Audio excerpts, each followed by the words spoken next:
হৈ যায় আৰু এই অনুষ্ঠানত আমাৰ ৰঙিয়াৰ যিসকল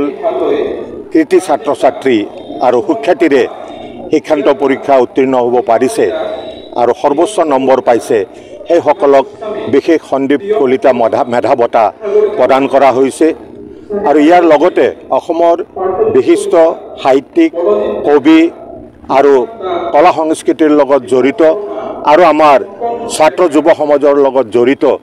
আমাৰ বিভিন্ন বিশিষ্ট ব্যক্তিক আজি ইয়াত সম্বৰ্ধনা জনোৱা হয় আৰু এই অনুষ্ঠানটো প্ৰতি বছৰৰ দৰে এইবাৰো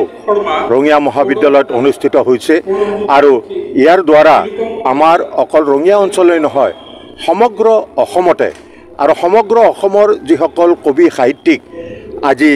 ইয়াত আহি উপস্থিত হৈছে এইটো আমাৰ ৰঙিয়াবাসীৰ কাৰণে অত্যন্ত গৌৰৱৰ কথা আৰু এই প্ৰচেষ্টা আগলৈও চলি থাকিব আৰু প্ৰতি বছৰে যাতে আমি এই অনুষ্ঠানটোক আমি আগবঢ়াই লৈ যাব পাৰোঁ আৰু এই ধৰণে যাতে আমাৰ সমগ্ৰ অসমৰ আমাৰ যিসকল কৃতি লোক আছে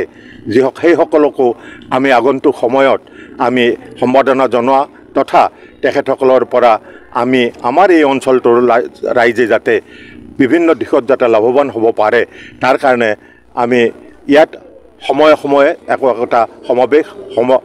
সমাৱেশ কৰাৰ কাৰণে আমি চেষ্টা কৰিম আৰু আগলৈও যাতে আমাৰ এই প্ৰচেষ্টা আমি যাতে দুগুণ উৎসাহেৰে আগবঢ়াই লৈ যাব পাৰে আমাৰ আয়োজকসকলে আৰু তেখেতসকলক আমি ৰাইজে আশীৰ্বাদ কৰিব লাগিব আৰু তেখেতসকলক আমি সাহস আৰু উদ্দীপনা যোগাব লাগিব। সন্দীপ কলিতাৰ শৰণত আজি ইয়াত এখন বিশেষ সম্বৰ্ধনাৰ লগতে বঁটা প্ৰদান অনুষ্ঠান অনুষ্ঠিত হৈছে। অসমৰ বিভিন্ন ক্ষেত্ৰত সাহিত্য সংস্কৃতি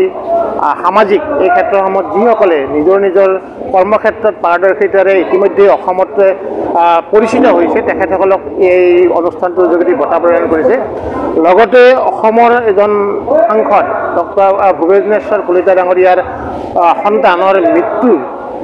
যিটো স্মৃতি তাৰ ৰক্ষাৰ্থে তেখেতে এই অঞ্চলৰ কৃতিমান ছাত্ৰ ছাত্ৰীসকলক 6টা বঁটা তেখেতে প্ৰদান কৰিছে।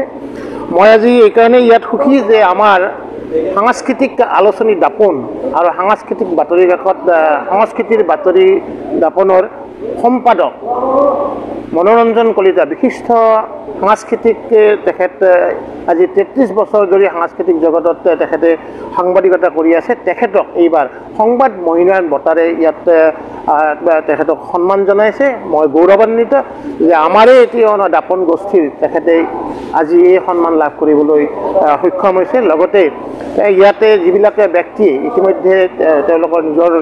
কৃতিত্বৰে নিজৰ দক্ষতাৰে নিজৰ কৰ্মৰে আজি বঁটা লাভ কৰিব পাৰিছে। মই সকলোকে ধন্যবাদ জনাই খবৰ মানে এনি লাইভ 24/7 আৰু এনি লাইভ ডিজিটেল যিকোনো খবৰৰ বাবে যোগাযোগ কৰক 9387734920 আমাৰ এই নম্বৰত।